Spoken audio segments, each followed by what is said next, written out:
ị ga-abịazi Prọfesọ Chidi Osuagwu, ama m na ị nọ nso. Biko kwupụ igwe iji ekwu okwu nke ndị oyibo na-asị unmute yourself ka ị gwazie anyị okwu. Igbo mama no Chidi Osuagwu aha m onye ụmụnachi n'Obo local government. Agara m agha Biafra, ndị lụrụ agha Biafra n'Obo ahụ ebiri anyị na-akpọ ha ọgụ eri mba, ndị nwụfọrọ n'ime anyị. Ma anyị gbalịrị ọgụ ahụ, oge a lụchara ọgụ ahụ, anyị ritere no victor, no vanquished. O nwere ndị ga iche si no victor, no vanquished enwe ha mgbe o nwere isi. O nwere isi.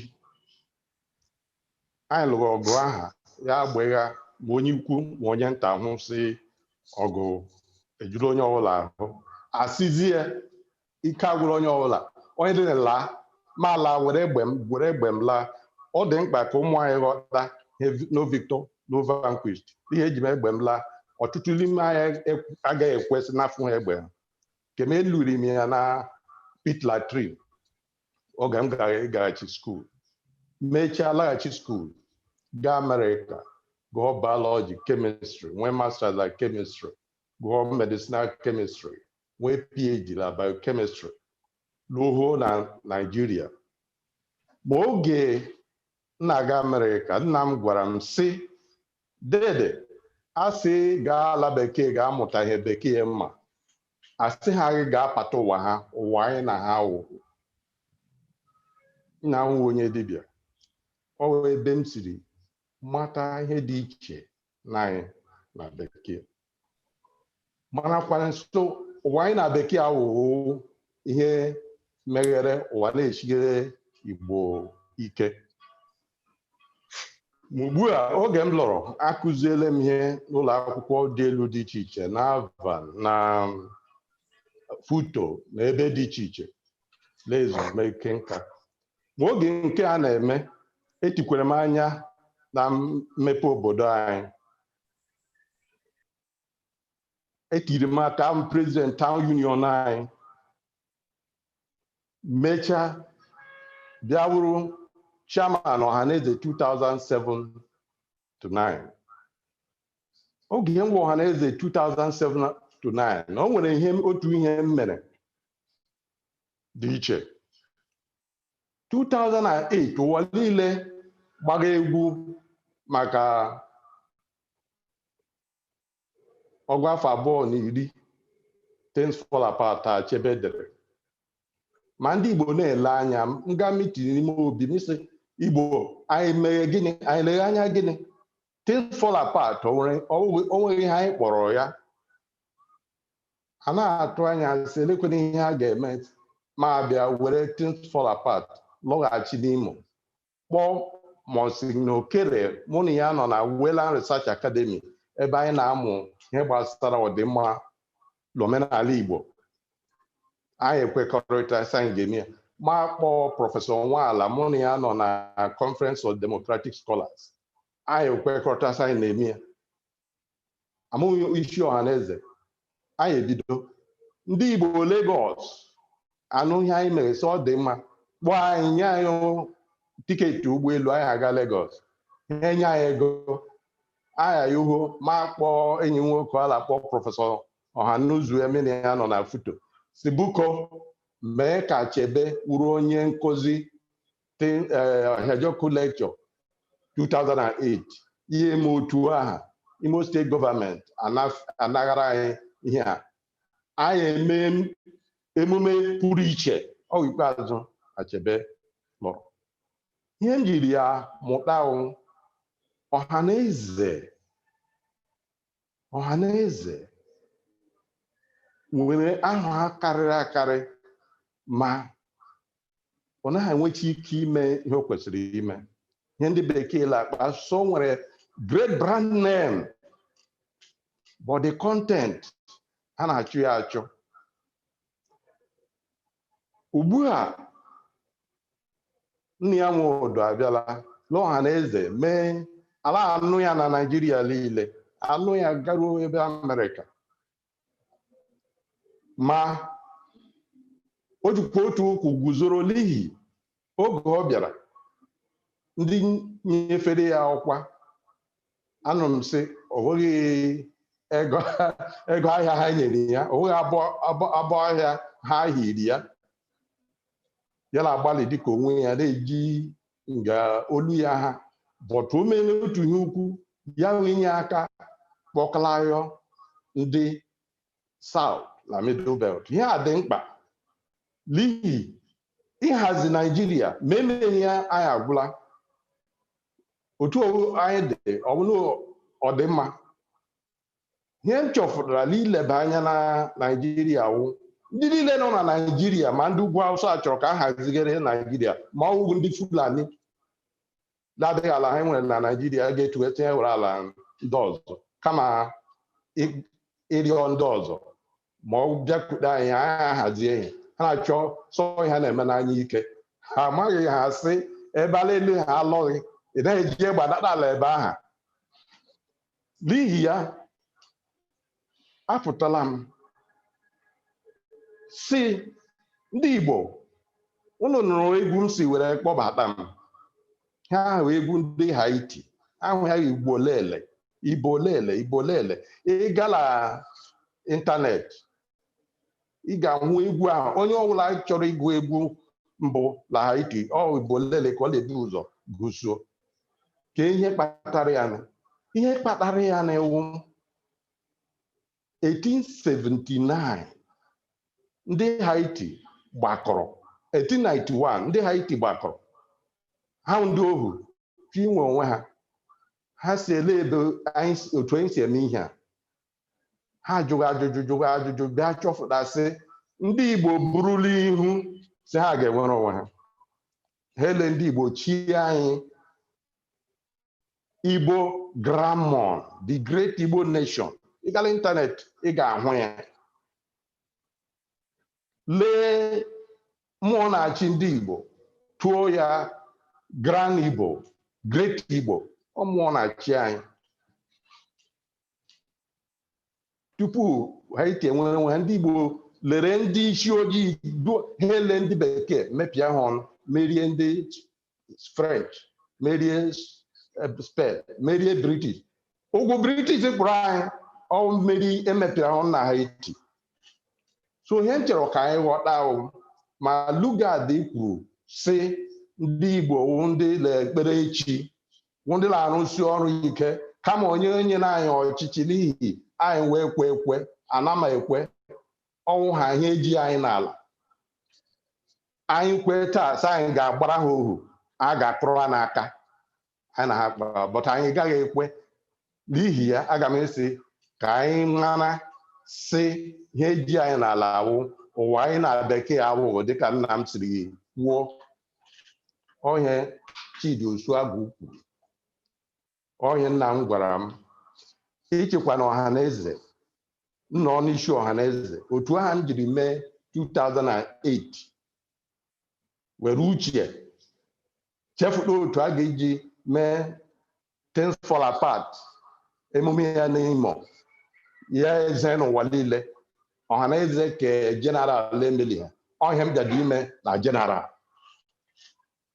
n'ihi ya aga m esi ọtụtụ ihe ana m anụ ihe ndị anyị na-ekwu sị ka emepe ala Igbo stabilization fund aka nkwụ ya n'ihi microfinance bank na Nigeria akwụ na ndị isi ala Igbo anọchiri m anya ha na board of trustees 2013 to 5 ehihie emere m elect nnọchite anya ndị Igbo anọghị m ya ọwụ ndị nwe bank anọ ha n'Ọnịcha Laba ọwụ ọtụtụ na-ebu Imo dị ma amaghị ihe nwa Osuagwu ga-eme memekwe n'anya ma ụmụ anyị ha batala ọchịchị prezidenti mbụ anyị nwere enyere m aka mee ya Mata so ma onye Nsụka Rogers nwoke onye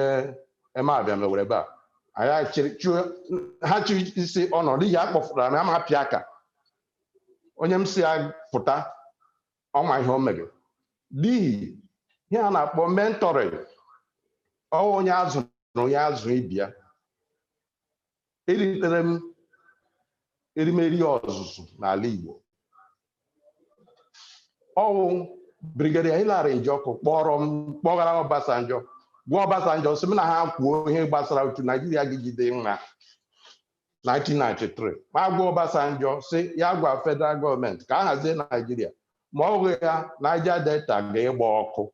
Obasanjo ewe iwe mekwugharịa ihe nkwa ihe ikpe n'ihi na ya gbasa ma o nwere ihe mbirire na ihe ha mere n'ihi ụmụ nwoke abụọ ndị Yoruba na-akpọ Yoruba Sam Aluko na Olu Akifosile akpọ m gala ụsọ gwa m sị nye m kwuwe eziokwu nhafụ ndị ụgha gwa m sị ma ọ makwasị ụlọ ha ndị Ekiti na ndị Ekale na ndị Igbo a na-ọnwụ ndị mba ọkụ so ngwa egwu Haiti ihe m ji si gụọ ya ka m kpọrọ ihe Greater Igbo Nation Igbo awụghị enclave British chọrọ ka anyị kpọ anyị karịrị ịgala Amerịka oge nwụ Ohaneze chairman Imo onwe onye Amerịka John Avoli director of the Frontier Museum in Virginia abịara gwa m sị ikputukwu afọ Amerịka Black America ọhọwụ Igbo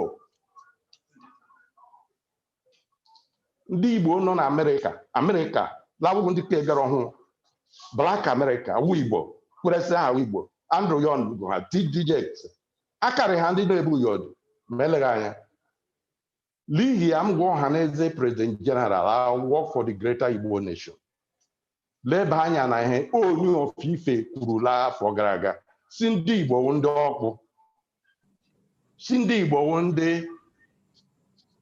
ọjị aka anọ ụdị African archetype dị izuzu symbol onye ekpere ji ọjị ekpere ya wee kpere anwụrụ ọkụ adịghị ebe ọjị anyị wụ ndị mbụ wụ ndị haziri ụwa ihe m kwere wụ si orule m Igbo ga-afụta ọzọ ndị mmega anyị ototo imega anyị ụjọ na-egbu ụmụ anyị na-akparị anyị adịghị ike agwụla ha adịghị ebe aji azụ eme ha bi ugbu anyị hazie ma ọ bụghị ya ha ga-egba ọsọ n'obodo a n'ihi ya m ghọọ President General Ohaneze aga m ịkwado omenala imezi ala Igbo ihe ọbụla anyị na-agaghị imefụtali anyị tụrụ otu anyị ji emefụta n'ihi 1965 ọkwa unu jiri nwanne m nwoke Michael Ọkpara bido ihe a kwuo sị ọha gbalịrị ọtụtụ amaghị sị Michael Ọkpara bụ nwanne Sam Bakwe otu aha otu ndị anyị dị hapụ ebi ha n'ofe Imo anyị bi ebe a ọtọ one family ndị bi ebe a so otu aha Ọkpara jiri chia Mbakwe achịa otu nwa Osuagwu ji achị omenala anyị Igbo ọgwụ ọ ka mma ka ndị anyị bido bịa matawa ndị anyị wụ ịnụ ihe dị ka obo ọwụ ndị obo kefụtara obo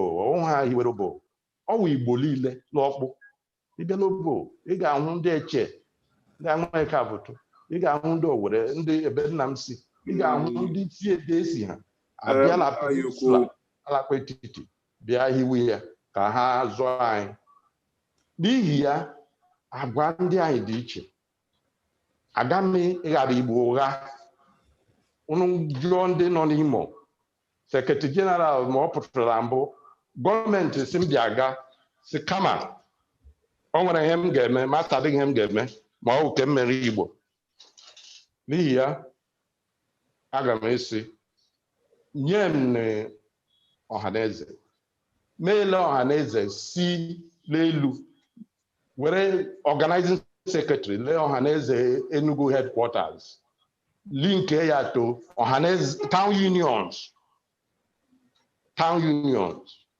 Anyị ma otu ahụ Igbo hụ onye agaghị kwele ya tụkwasị obi. Otu ahụ ego a na-ejiri mee Things Fall Apart 2008 dịfụta ego ga-efụta anyị anụ ha chọrọ ala Igbo ma stabilization fund or trust framework. O nwere akwụkwọ m dere ahụ ya Truth and Chaos. Nga m chọpụtara lee ihe ndị Igbo jiri kpọọ ndị na-agha ụgha ụgwụ ma abịa chọpụtara sị ndị Igbo chọpụtara sị ịgha ụgha na-eweta chaos n'obodo. Ịchọkwara na ndị ozi gị na-ekwu eziokwu and ọ ihe mere eme. Eji m ya dee akwụkwọ onye m chọrọ ka e weghachi n'ala Igbo. Ndewo. Ndewo. Henrietta, please can you now continue with the other questions and with Nkata Chukwu. Okay. Thank you very much.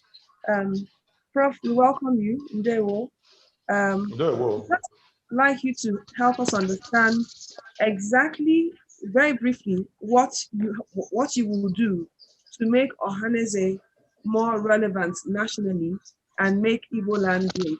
Just head-point answers regarding the improvements you will make to improve the situation of Ohaneze. Okay, the key improvements I make to improve the capacity of Ohaneze is introduce organization. Organization. Presently, Ohaneze doesn't distinguish between persons and systems, persons and organization.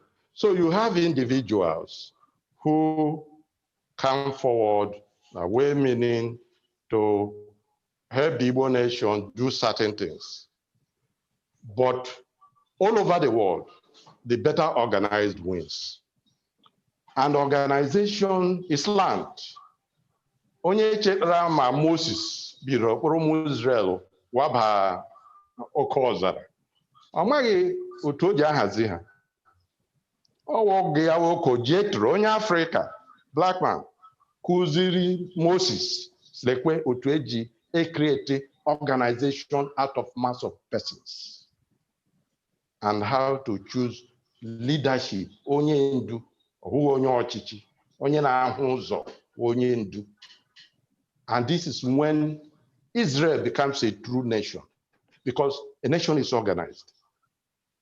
So I bring organization to Ohaneze, systematic organization, so that it becomes an organism with a head. Now you have ndị isi Ohaneze, but the legs and body and distance, the people, the town unions, the district union, like the Igbo State Union are missing.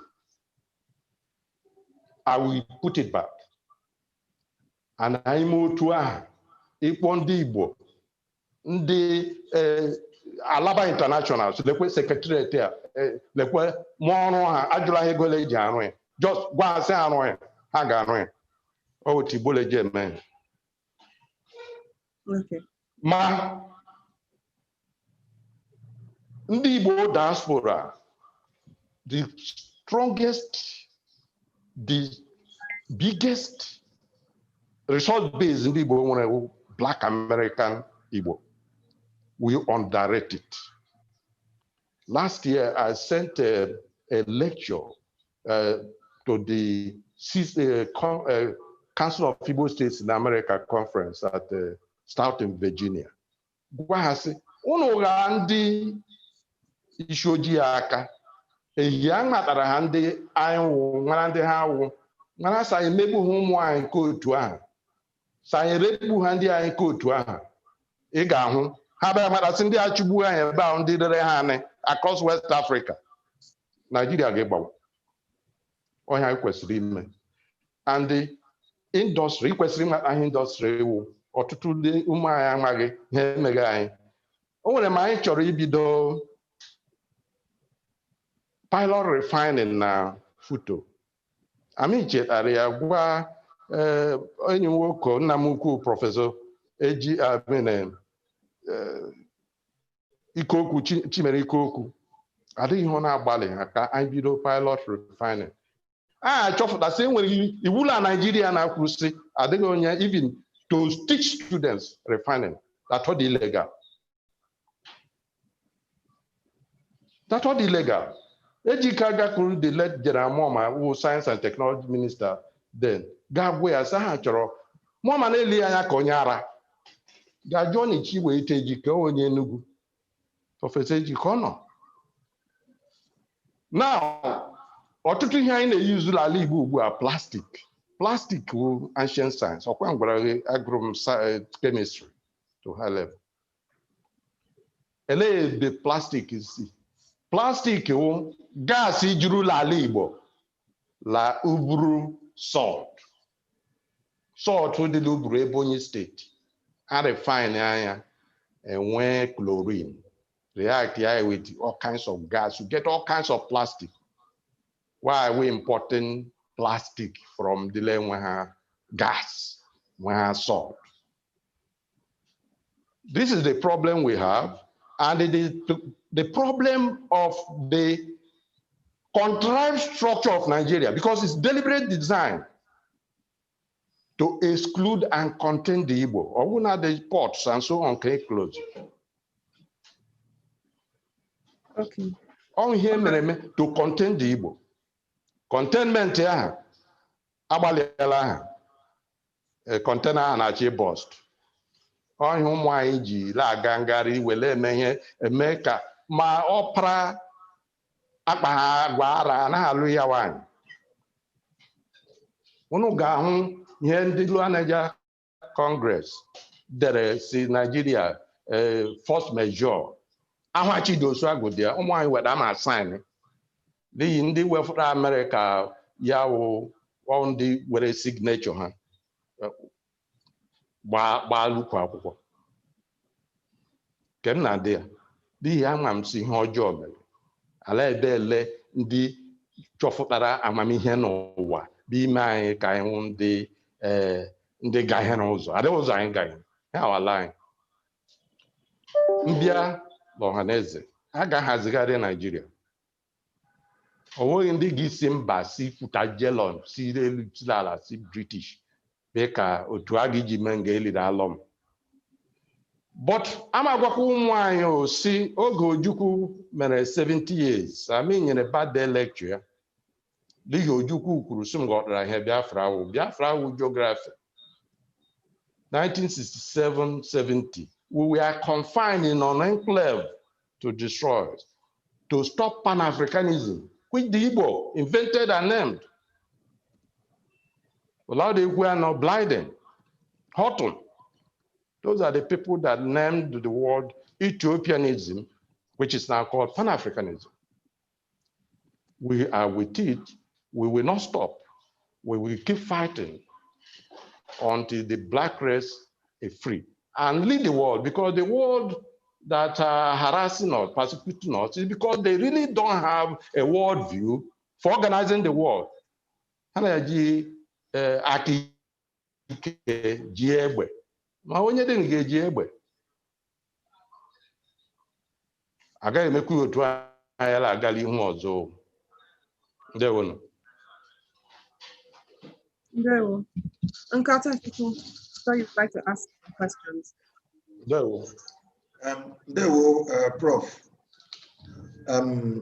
Ịgụpụtachala anyị ihe ọma ibu n'obi maka Ohaneze na ala Igbo dum, and ọ dị ezigbo mma. Ihe m chọrọ ịjụta wụ ịbịa lee anya otu ala Igbo nọ ugbu a, enweela ndị nwe ka nsụtụ ya n'oyibo, ndị nọgo already nwe different ideologies. Onwe ndị nọ ka etigbuo ụzọ gbuo, onwe ndị nọ ka arịọ arịrịọ, onwe ndị nọ n'etiti. Anyị amarakwala n'otu esi ele anya na Nigeria. Onwe onye dere ihe na newspaper sị, what do the Igbos want? So eji ihe na onwe grupu na-ekwukọta ihe niile ọnụ mgbe niile na Nigeria, mana ọ dị ka nke anyị nọ anyị nwakachi enwe They will hear the serious. I did 200 different things.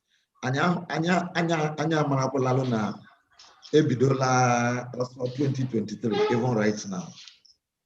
So my 2023, my issue of restructuring, my issue of self-determination.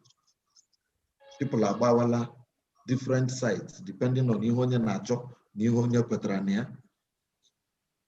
And this time is critical because if we miss this time, it's going to be difficult to bounce back. And I'm not talking of this time in terms of the presidency alone. I'm saying pulling the Igbo nation together. So, iseta mmadụ niile to a point ọ bụrụ na a ga-asị gawa left ka gawa left, ọ bụrụ na a ga-asị kwuru ebe akwụ ka kwuru ebe akwụ, ka e were otu ọnụ na-ekwu ihe. Ọ bụrụzie na onwe ndị si na ha ekwe, ha wụrụ ndị minority. Onye nchọ ka njọ gị Prof. Ndewo. Okay, ihe m ga-agwa gị wụ lezi ọgaranya a na-enwe ndị dị iche iche. And ụlọ m chetakwa na agakwa ịsụrụkwa bekee onye dịka Henrietta anụ ka ọma n'ihi ụmụ anyị nọcha Atlanta ndị nọ London na-ege ihe ọ dị mma ka ha nụ ya n'ihi o nwere otu m gile eji asụ ihe asụlụ Igbo agaghị na nụchi ya. Kama ihe m kwughị ewu lezi ọgaranya ọ dị mma ka enwe ma ndị ara ma ndị isi dị mma ma otu Igbo dị. But there's something I want to say. Why has America been in serious trouble disputing its election? The problem is mechanism. In the late 70s, I was president of African Students Association at Youngstown State University in Ohio, and I was doing my master's in chemistry, sleeping in the lab, and African students, including those from Brazil, Caribbean, they were coming to me to ask me to take over this presidency. I kept trying to ward it off, I couldn't, but then I gave them conditions. I told them the decision-making mechanism of the white man is unnatural. And that if they accept what we then called ananse is a Fante Ghanaian word for spider web, method of weighted support system that I would take. They agreed, and quickly we formed a coherent, powerful African Students Association because the decision-making mechanism was African. That is what the Igbo have to do. When I came back, we formed an organization called Umunachi Link Organization in my town. And I insisted we use that. We used it and took over the town, reformed it. I have been patron of many students' associations. The weighted support mechanism, the network mechanism of decision making is compulsory. If not, I will not listen to you. You waste my time. So the problem is mechanism. The Igbo have to go back to how our ancestors took decision. Ndrondrochichi is not part of our culture because we are always seeking on go to. We are always seeking ikoha, not ike to onye. Onye vilike the yakogara or ozibondo. The white man brought us that because his word system is a zero-sum word system. It is in trouble now. I know when I went to Library of Alexandria in 2006 to deliver a lecture on African cosmology and the future of the world, I said so. The future depends on Africa. We are the only people with the worldview. And the Igbo are custodians of the kola nut, which symbolizes that, as the Oni said last year. So I'll make us do Igbo things the Igbo way, African things the African way. Because what we are into now, as I see it, as I've been preparing for years, is a movement. Renaissance Africa, like the Oni of Ife said, that the four-lobed kola nut, Oji Izu, Oji Bazura Bazu, and believe in natural laws of Batala. That are basis. That's what I said 3 years earlier in Alexandria, Egypt. So I understand. I've been working on this, creating models. We will apply these things and transform Igbo land.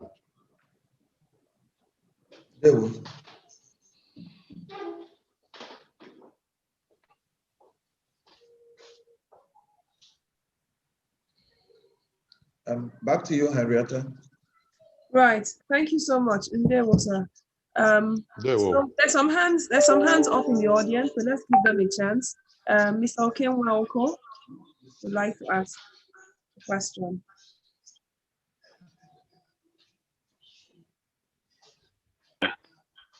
Yeah, Igbo Mamana.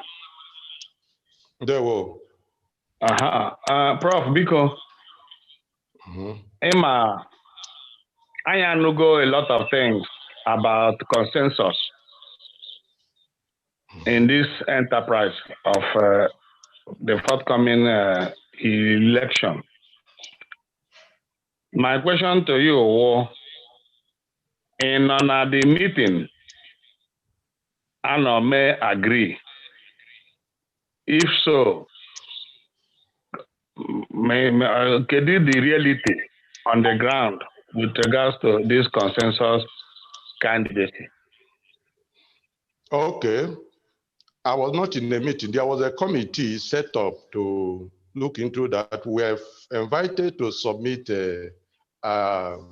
expressions of interest, and we did at a meeting, and they formed a committee to look into that. And when they were invited and told that the committee had decided on a consensus candidate. And of course, like just explained, the Ananse system of arriving at consensus, which would mean Onoha in Igbo, which is what it is called. In fact, it's enshrined in my village, our shrine, political, it's Onoha. So it has a mechanism, but how they arrived at what they did, which was in fact not consensual, because I've explained the mechanism, which you arrive at Onoha, I don't know. Then they announced that, well, they are looking at CVs and so on, and there's somebody with a hefty CV and so on, and I laughed.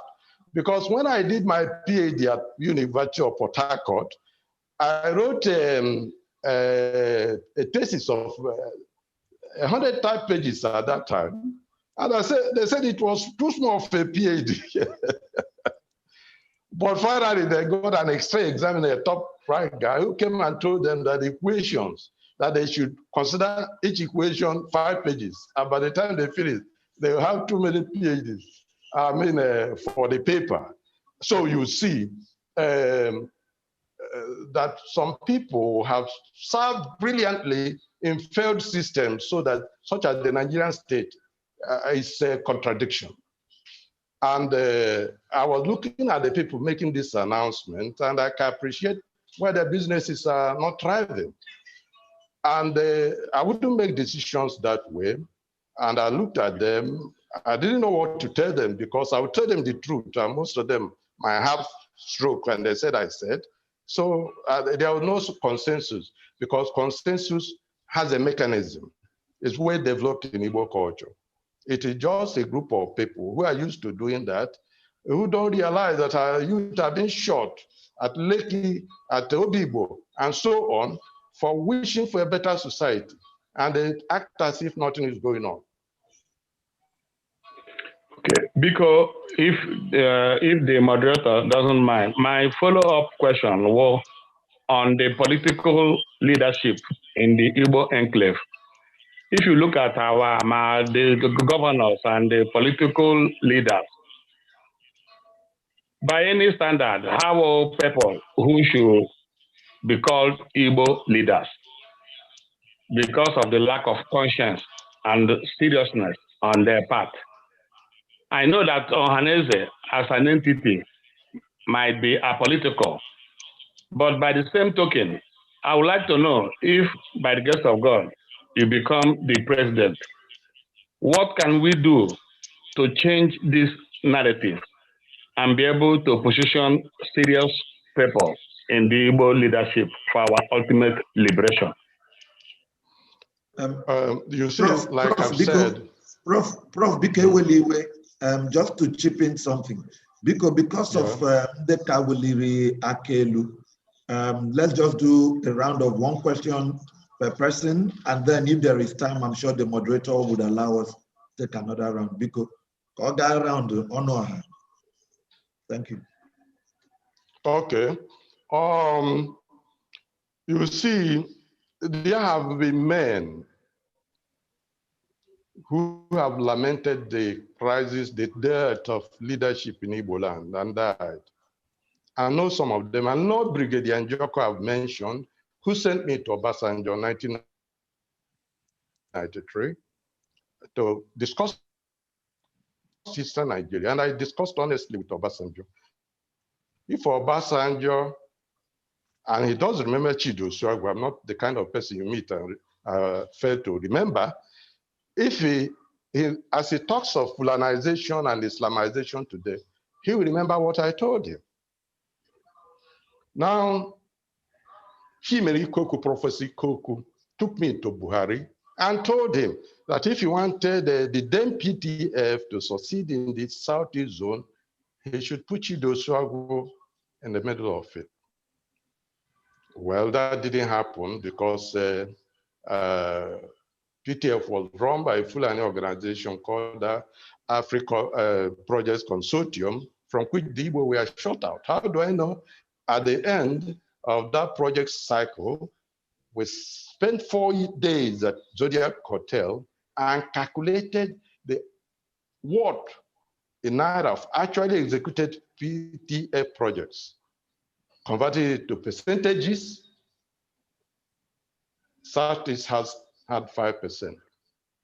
Northwest has had 57%. So what Buhari is doing now, he has been consistent. Buhari is damn consistent.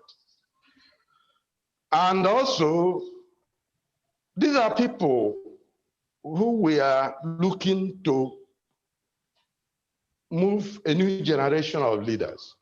And in fact, I had the sense, and I discussed this with General Njoko, that when these people listened to him saying of the need to create a new crop of leaders in Igbo's land, they took advantage and did the opposite. Obasanjo definitely did that. Now, we have to realize this. And if I become president of Ohaneze, like these men, like Onyeso Nwachukwu, who invited me with the elders of Imo then, and persuaded me to take over Ohaneze leadership. Those old people were mentoring people. And I mentor people. Chidi Osuagwu, I mentor people. This year, one of the students I mentored at Futo and guaranteed his trip to Cape Town, got his PhD in biomedical technology at Africa's top university, Cape Town. Another I mentored and told the courses to take to succeed in the American system, just got a fellowship to do his PhD in biomedical engineering at Harvard. So our boys, our girls are bright. They need to be mentored. And I've been doing that. When I get to that position, I will see what must be done. I will work with our governors and convince them. The last time, second bout last time, sometime in February, we went to Enugu. 2 former governors, Achikude and Peter Obi, reminded the Igbo that a governor is not necessarily a leader. A leader onye ndu. The Igbo make that distinction. Onye ndu anaghị nọ na ndọrọndọrọ ọchịchị. N'ihi onye ndu onye na-ahụ ụzọ. Ọ bụ otu onye na-ahụ ụzọ ka ara ọha. Ndewo. Okay, can we take another question? Let's take Adabuzo this time so that we have a lady ask a question for the first time. I think it might be wise to take multiple questions at once because we only have about less than 10 minutes. I think that's a good idea. Okay, so Adabuzo.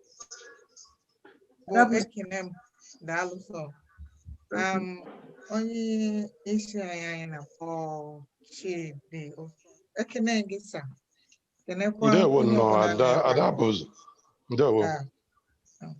Enwere m ajụjụ m bụ anyị nwa bụ ndị nọ na mgbagote ebe a ihe niile unu na-agwa anyị na-aba anyị ntị anyị na-atụle onye ga-abụ onye ga-edu Igbo gboo ga-adị mma mana ebe nwee nsogbu bụ ekwugo okwu consensus na unu kpọpụta mmadụ ọ bụrụ kịta na onye ewepụta abụrụzi ihe unu niile gbakọta ọnụ unu chọọ ọ bụ na olu echi ọ bụrụzi gị nwa bụ onye ewepụta kedu ka ị ga-esi nabata ya ị ga-ejikwa obiọma nabata ya maka na ihe anyị na-achọ bụ Igbo ịga n'iru anyị achọrọ ịnachi ya azụ ọ bụrụ na ọ bụrụkwa gị nwa that's fine mana ọ bụrụ na ọ dabara etu a ị ga-ejikwa obiọma nabata ya ka anyị wee nwee ike move on azụ ụmụnne na-aga ka nwa bụ ọzọ bụ ụmụ anyị bụ ndị anaghị aghọta Igbo ọfụma ma anaghị asụ Igbo ọfụma bụkwa ndị nọ na Naịjirịa ma ndị nọ n'obodo Igbo kedu ihe unu nwee n'obi unu ga-eji wee mee ka ha hụ Igbo n'anya kwa asụsụ anyị n'anya chọọ ịsụ ya chọọ ịbụ part of it ọ dị m mkpa maka nke a bụ nke kacha m mkpa maka ụmụaka bụ future of tomorrow and ha dị m mkpa na nchọ ka ha na-anụ ya bụ Igbo na-asụ dị proud of Igbo onye Igbo maka ụfọdụ obodo sopụlị ga na-asụ n'ime Naịjirịa ọ na-enye anyị ezigbo nsogbu biko ana m achọ ịma otu ị ga-esi wee takụlọ ụmụ ihe daalụ. So let's take the next question.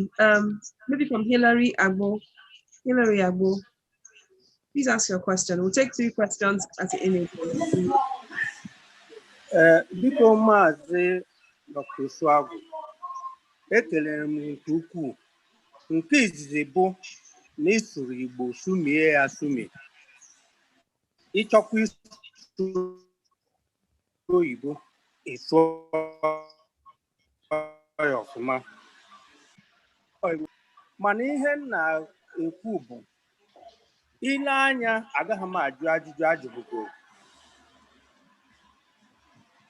ihe na-eme ndị Igbo ga-abụ ha ji ịkpụ ụka iwepụta atụmatụ ha ga-eji wee soo ihe gbasara Naịjirịa niile ndị Yoruba na-akpa ndị ugwu a na-akpa ha kpamie nke ha n'ime ndị Igbo ji ịkpa nke ha tutu ọ na-eru izu ụka akwụkwọ dị iche iche dezuele ya Igbo amaghị aba n'ime ụdị kpachaa nkata ihe ha ga-eme ọ dị ha n'obi onye ọzọ ama anụ ya tupu ha emewe. Kedu ihe ị ga-eme ma ị bụrụ onye isi ndị Ohaneze ka ụdị ihe a kwụsị ndị Igbo zuo oke ebe ọ bụla ha anọ ha si na a ga-eme etu a na ndị iro na-abịa ụzọ dị etu a ha kpachaa ya ndị iro ama anụ ya ndị ọzọ ama anụ ya ha wepụta ya n'atụmatụ wepụta ya n'omume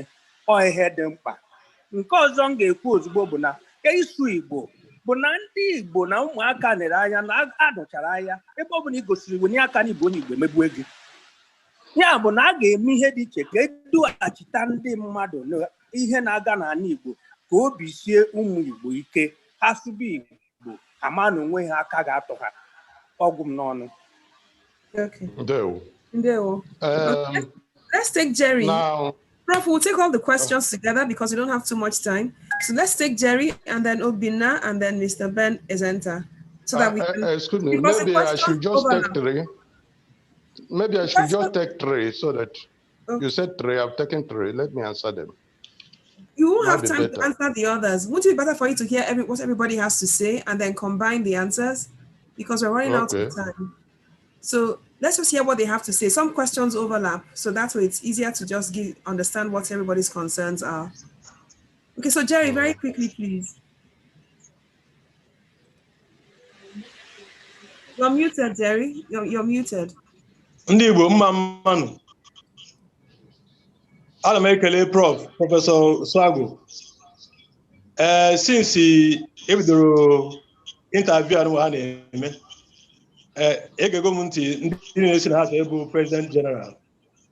Mana nke Professor Osuagwu is very interesting because bịa metụta the Igbo consciousness. The Igbo consciousness. And that is what is exciting me. So, Prof, I am with a very big challenge now. Nigeria. In short, Nigeria had the whole balanced, if we have to tell ourselves the truth. Restructuring. Igbo presidency. Regionalism. Entirely. Yet, anyị nwere problem na ime ka ndị Igbo wee kwekọta na ofu ideology anyị chọrọ. So as the Ohaneze president, kedu ị ga-eme make sure that na ndị Igbo dissatisfied with the decision that we are eventually going to take? Anyị ga-achọ ka anyị ka nọ na Nigeria, anyị ga-achọ ka anyị pụọ from Nigeria, anyị ga-achọ ka eme restructuring, anyị ga-achọ ka eme regionalism, anyị ga-achọ ka anyị nọrọ etu anyị si wee nọrọ, but just ka anyị nwee Igbo presidency. Thank you very much, Chief. And then again, ihe nwere ike ime maka technology eji mara ndị Igbo. Ndị Igbo bụ the brightest set of people in the world, which you acknowledged. Even many British also they had made happy in power. Zig was the most qualified when the British were here. Fajita Famanye Zig the presidency. Where are we getting the Ugwu Hausa? So keda ya be ka bia gosizia ndị anyị bụ ndị Igbo, kedu ihe anyị nwere ike inye to the whole world? Can the whole mbara that na ndị Igbo adago to the world stage? Thank you very much, Prof. Okay, very quickly, Obina, please, can you ask your question? Thank you, Jerry. Thank you. Yeah, nna ya okwu ihe ọma mekwere ego. Ihe m chọrọ ịjụ bụ ihe gbasatara ndị Igbo n'ụwa niile gbaa gburugburu. Ndị nọ na nga, ịnanya na ihe na-eme na be anyị, ndị ọchịchị Nigeria ji a lot of pretense were na-anwụrụ ụmụnne anyị na-atụkwu ha n'ime nga, and the majority of them enweghị onye na-ekpe ha ikpe ma ya fakwa ịjụ ha gịnị ka ha mere. And ihe anụnwa abụghị ọsọsọ na be anyị ka ọ na-eme, ọ bụ ọsọsọ n'ụlọ ka ọ na-eme, na ọ na-emekwa ma n'ama. Ọ na-eme na ọtụtụ obodo dị iche iche. Ndị be anyị nwekwere nke anyị ka eme, but then a lot of ndị be anyị nọ n'ime nga, onweghị onye na-ajụ ha ajụ, ma nke nwa na ha megodoro emesef, onweghị onye na-ajụ ha kedu ka ha si wee mee ya. Ihe m chọrọ ịjụ bụ, ọ bụrụ na Chineke mee amara ịbanye n'ọchịchị anụnwa kịta, kedu ihe ị nwere ike ime were nye aka iji wee kpọpụtasị ụmụ anyị nọ n'ime nga n'ụwa niile gbaa gburugburu? Okay, thank you, Obina. Mr. Ben, please. That's the last question.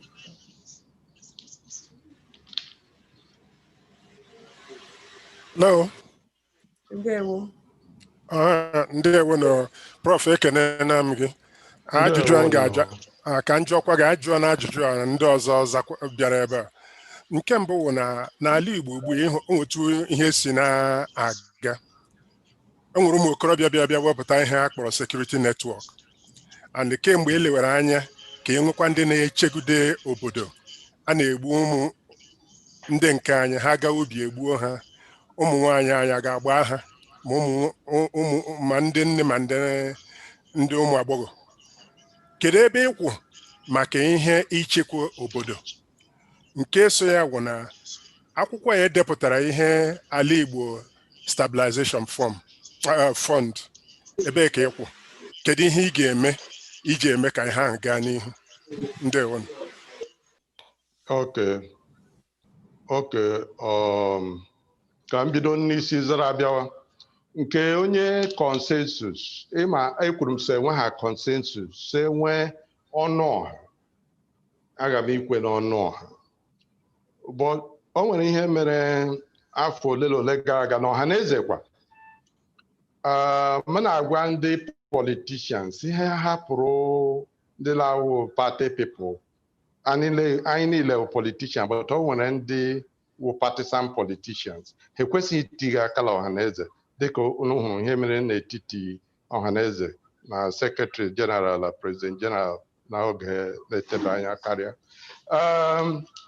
So ihe ọ bụla ekwekọrịtara ya wụrụ ọnụ ọha aga m ekwekọrịta ya aga m ekwe ma dịka m gwara ndị politicians ịgwa ha sị hapụ ka emuvuo ndị Igbo forward me na gwa ha sị you can move ndị Igbo forward in a wheelbarrow, and this I actually did about 10 years ago when parties were maneuvering to seize Ohaneze. Na gwa ha na asị hapụ wepụ n'aka ha sị to move ndị Igbo forward hapụ. You can move ndị Igbo forward in a wheelbarrow. Part of the problem I know now that people think you can move ndị Igbo of all people forward in a wheelbarrow. That is that. Now on the issue of language, the ezinụlọ m ụmụ m niile enwere mandate subject ọbụla ga-elewe Igbo. O nwere subject anọ onye ọbụla ga-elele ụlọ. Ị ga-ele Igbo number 1 ka ị mara onye wụ. Ị ga-ele geography number 2 ka ị nwere ebe ị nọ n'ụwa. Ị ga-ele economics no ị ga-ele physics ka ị nwere otu Chineke jiri hazie ime ụwa. Ị ga-ele economics ka ị nwere otu gaji dị n'ụwa si aga. Ụmụ m niile lechara ma ọ ya o nwere otu kala akpọ ga-ege ikpeazụ chọrọ ịdọji physics o kwere repeat 1 year. So ọ dị mkpa ka anyị mụọ Igbo ma a na-asị ọjị a na-asụ ma ọwụ Igbo. The reason ọjị wụne ọjị anọ ọjị izu the holy split. Igbo is the universal holy language. Ichi gwa Chineke ekpere gị gara eluigwe ghara igwere ekpere anwụrụ ọkụ sụọ Igbo. Onye ọjị a na-asụ ma ọwụ Igbo pụtara. So we must tell our children that. And let me tell you something. No one ga-esi ha si Igbo siri ike, Igbo siri ike, Igbo siri ike ga-ele ndị chịrị ụwa. Ị gala Asia or Japan, Japanese language is tough. Ị ga Europe or German, German is tough. Ị bịara Africa, asọ Igbo, Igbo is tough. But these are the top nations of their races. So that difficult language is an early challenge to the brain, which creates the magic brains they will end up with, Japanese, Germans. So it is very important that a serious Igbo should teach their children Igbo wherever they are to challenge their language and expand it. Now, the other one is on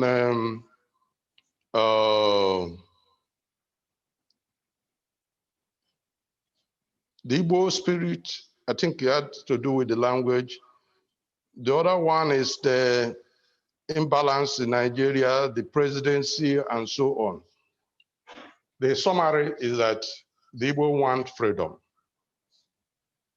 inherent freedom, God-given freedom, freedom guaranteed by the United Nations and by the African Charter for the Peoples of Africa.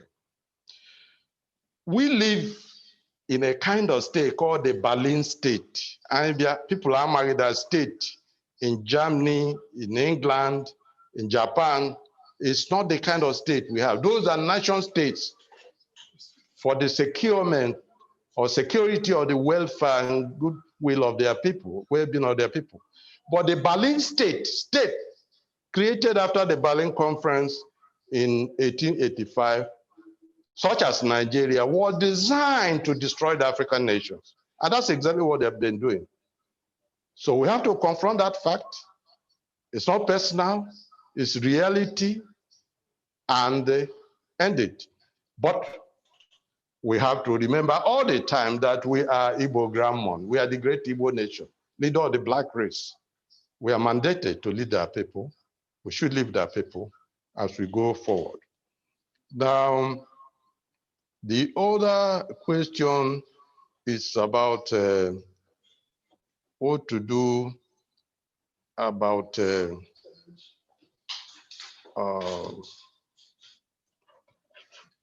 so I think I've forgotten one.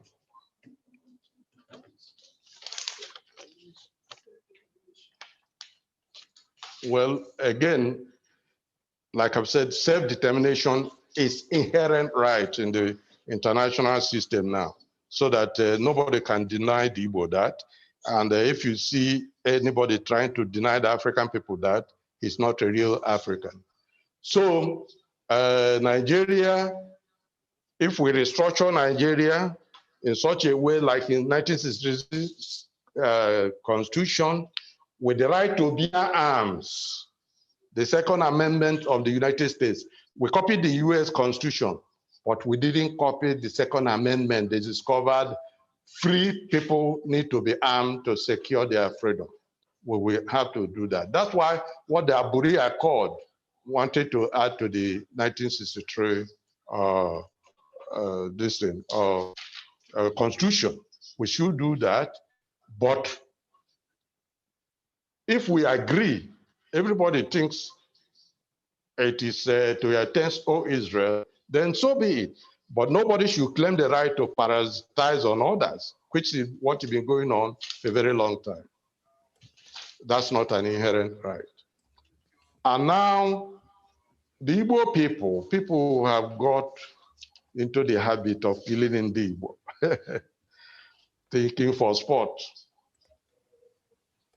I think that has to stop.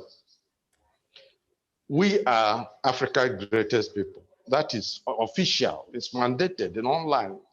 1791. We are Igbo Grammon. And we dealt with big powers to free the black race. That's why they're harassing us. But it got to come to an end at this time. Because the youth are not happy. The youth of Africa are not happy. We cannot continue to be described as shitholes and expect things to be as well as they are. Maybe I missed some of the questions because of my bad writing. I think that's that. If there's any other question I've missed, please remind me of it. That's why I wanted to cut one. And then on the security issue, I've talked about that. Security is the purpose of the nation state. Security in Nigeria, they think that security is to secure the government. The government is not the state. The state is the people. And when a state cannot secure the people, such as in Nigeria now, it's called a failed state. And the people reserve the natural right to defend themselves. That is understood all over the world because you cannot die so that a failed state can endure. So the Igbo, if they're thinking of one way or the other, or secure themselves, the way I would have moved naturally is to, okay, the Yorubas are accepted as part of the winning team. Okay, they formed Amoteku. We should form our own, knowing that at least that level is accepted. But whatever we can do to secure ourselves, we should do it. That is a natural, inherent right. Thank you very much, Prof. That's a fine place to leave it. And Prof, you know, I think on a different time, as I have told you before, there are, because it's more for the Prof, na akwụkwọ m anya nsị na Prof agawakwala inye anyị lecture. Wee bụrụ ya na oge ọzọ m ga-achọ ka m mara etu m ga-esi kpọta gị ka anyị ụfọdụ okwu ndị kwuru ka anyị nebi anya wepụta oge ma tụnekwana ya ọfụma. Once more, I want to thank the participants this evening, and Henrietta Ongu Ebuzie. Thank you very much, sister, for your wonderful job you've done this evening in anchoring, you know, the interview session. Also, that is Dr. Nkata Chukwu. Nkata Chukwu, thank you very much for the wonderful job you did as well. So we are coming to the end of this program. Like I said at the beginning, there will be a communique that is going to be read out to us. Now, we will, as you all know, after the communique, I would invite Emeka Ugoju to give the closing remark.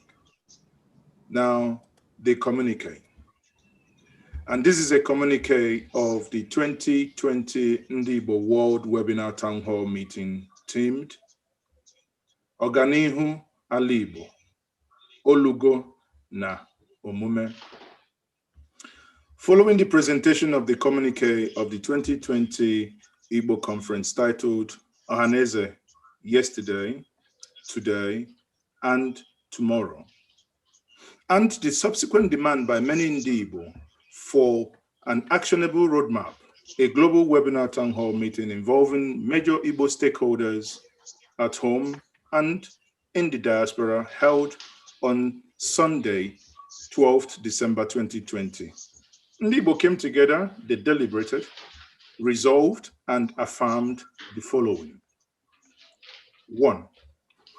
They commend Ohaneze under the visionary leadership of Chief Nyanwodo Jr. and the Southeast Governors Forum for jointly setting up the 54-member Ala Igbo Stabilization Fund ASF Steering Committee led by Professor Osita Obu, which had produced an excellent report that will guide the accelerated development of Ala Igbo, reminiscent of the Dr. M.I. Okpara glorious era. Applauds 1. Imobi Ohaneze for the expeditious adoption and approval of implementation of the Ala Igbo Stabilization Fund report. 2. The 54-member Ala Igbo Stabilization Fund Steering Committee for exemplary selfless service to the Igbo nation. 3. Senator Hope Uzodimma, Governor of Imo State, for proposing the donation of land and office building to Ala Igbo Stabilization Fund for the Imo State government. Actions that were agreed. Ala Igbo Stabilization Fund Steering Committee to ensure the incorporation and takeoff of Ala Igbo Development Foundation. B. Ala Igbo Investment Company by end of quarter 1, 2021. 2. Commend His Majesty Nnemeka A. Achebe, CFR, MNI, Obi of Onitsha, Abogidi, for his fatherly clarion call to Ndibo as far back as 2016 to the task of determining the strategic and ideological umbrella for Ndibo within which various players can balance individual actions with our collective interest. In other words, the urgent need for Ndibo to achieve group consensus on agendas such as security of Ala Igbo, right of self-determination, economic and political restructuring of Nigeria, a Nigerian president from the Southeast Zone, Igbo Nation in 2023, etc., and the creation of a permanent non-partisan political action committee, PAC, that will drive the agreed Igbo political agenda both locally and internationally. They applaud Mazi Sam Ohuabunwa for his presentation of the roadmap for the actualization of Igbo Nation Political Action Committee, INPAC, which was well received at the meeting. Actions that was agreed on. Setting up of a 12-member organizing committee comprising representatives of following organizations. 1. Association of Southeastern Union, ASETU, Ndibo Lagos Foundation, Igbo World Assembly, World Igbo Congress, Aki Kenga, Ala Igbo Development Foundation, Nzuko Umunna, Igbo Ekunie Initiative, Society of Igbo Professionals, Umuadi Igbo, Nigeria and Diaspora, Igbo Amaka Progressive Association Nigeria, Center for Memories, which will organize another Mpoki Igbo, where representative of the political class, NSAS movement, civil society organizations, town unions, business community, traditional rulers, etc. will achieve consensus on an updated Igbo political agenda and modalities for implementation. The report of the conference should be submitted to Imobi Ohaneze for adoption and presentation to Ndibo by end of quarter 1, 2021. 3, restate the importance of a transparent, free, and fair Ohaneze national election on January 10, 2021, for the survival and continued general acceptance of Ohaneze by Ndibo. Also, to satisfy the yearning demands for increased participation of women, young people in Ohaneze. More women and young people should be encouraged and supported to vie for positions in forthcoming Ohaneze national election. The actions. The Ohaneze National Election Committee should ensure that the list of qualified candidates for various positions in the election should be available to Ndibo not later than 7 days before the election. And the voting delegates should be provided the opportunity to interact and assess the candidates before the positions of President General and Secretary General. 2, voting should be very secret. Voting should be by secret ballot, and following the current global pandemic, provisions should be made by the Electoral Committee for elderly members of Imobi Ohaneze to cast their vote by courier mail. If they choose such an option, that means it's an option left for them to pick. 3, where 2 positions are zoned to a state, gender balance should be the norm. Business and professional associations in various states are encouraged to shoulder the financial burden of qualified and capable women candidates contesting for positions zoned to their states. 4, commend the Association of Southeast Town Union, ASETU, under the leadership of Emeka Diwe, for their initiative in the agricultural value chain as exemplified by the Pigry Pilot Project, with the ultimate objective of offering food security for Ndibo and making the Southeast the leading zone in Africa on agriculture. Action.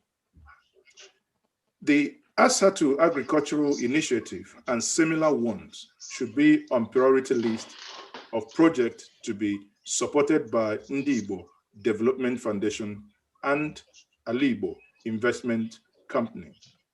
We affirm the foregoing as our collective resolve and opened our signature to the document as the communique arising from the town hall meeting. And here are the signatories.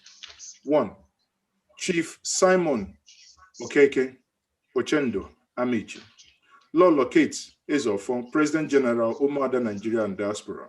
Professor Charles Obu, Professor Osita Obu, OON, Chairman Alibo Stabilization Fund Steering Committee.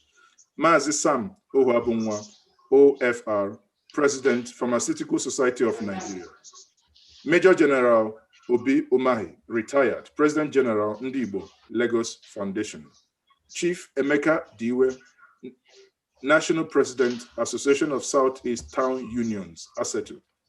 Professor Anthony Ejiofor, President, World Igbo Congress. Darlington Ozo, Lead Promoter, Enyimba Economic City. Mr. Emeka Ugoju, Host, nke anyị na-akpọ onye nchịkọta.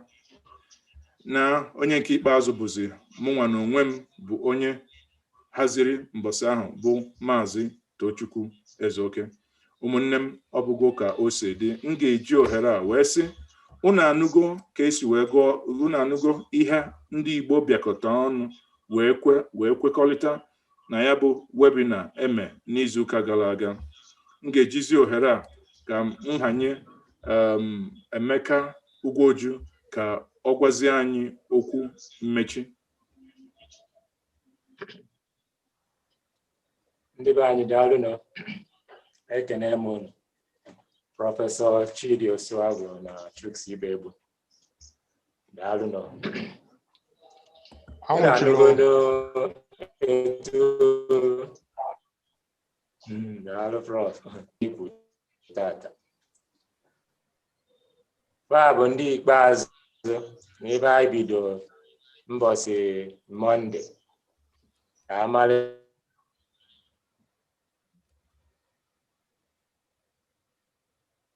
etu a ga-esi ndị Igbo na-enye anya na ndị chọọ n'ọkwa President General n'ọkwa Secretary General.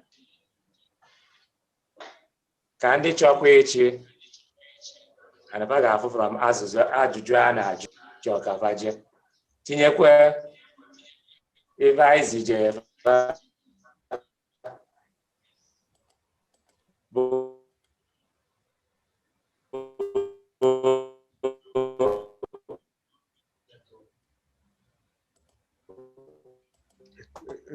Come on the right. Network. Emeka network ga-ewepụta mgbe ndị Igbo zukọ ugbo abụọ kpaa maka Ohaneze yesterday, today, tomorrow. Yana Ohaneze leadership yesterday, today, tomorrow. Is it bad? You can't hear me. Well, it appears to be good now, so you can try again.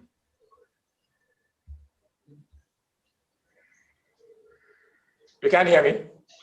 Go ahead now. It appears to okay, go ahead if you can't hear me. Go ahead. No, it's fine. Go. It's you're back now. We can hear you now. We can hear you now.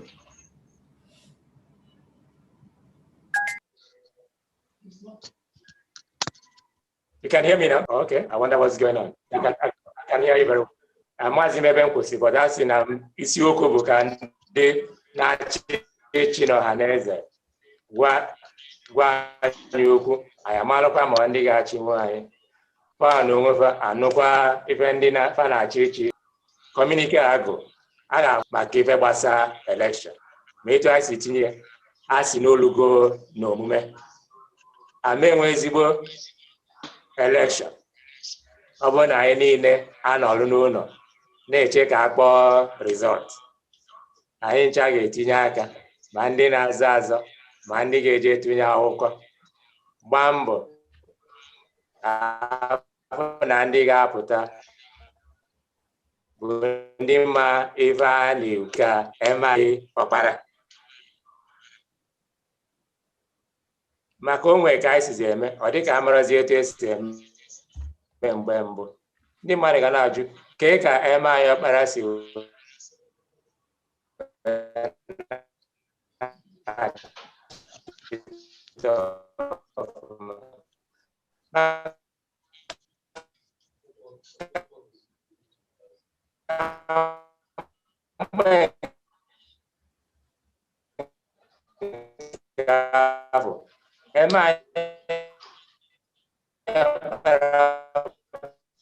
Premier Eastern Nigeria. Zik eje na Lagos na-agbagharị Zik of Africa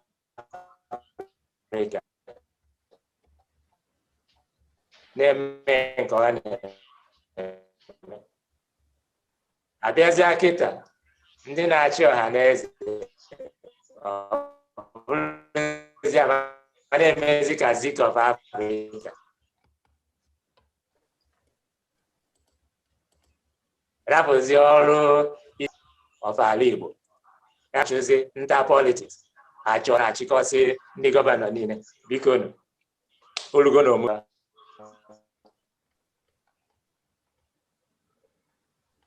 gbagharịba a na-eme ndị otu anyị ga-anọkwa ime na atụ vootu ọfụma anyị ga-eme onye dịka mama na aga m anọ na the electoral committee anọ onye si na anyị ga-eme magomago ana m guarantee that onweghị magomago a ga-eme na election a every vote will count. I will be counted.